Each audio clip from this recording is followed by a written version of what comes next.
Garap film pertama, Umay Shahab ketagihan jadi sutradara. Dia sebut gak akan pernah puas.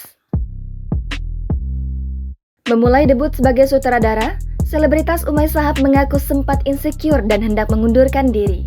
Seperti diketahui, Umay Shahab menggarap film Kukira Kau Rumah sebagai sutradara untuk pertama kali. Film Kukira Kau Rumah diketahui mengangkat isu kesehatan mental yang diakui Umay Shahab cukup berat dibawakan.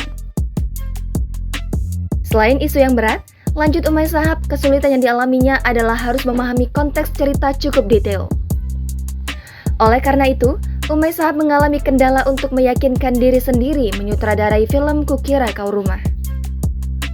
Kendati demikian, Umay Shahab mengaku bangga dengan garapan pertamanya sebagai sutradara film.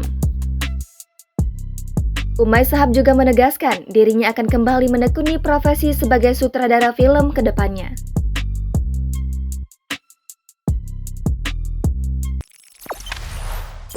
Jangan lupa subscribe, share, komen, dan like ya!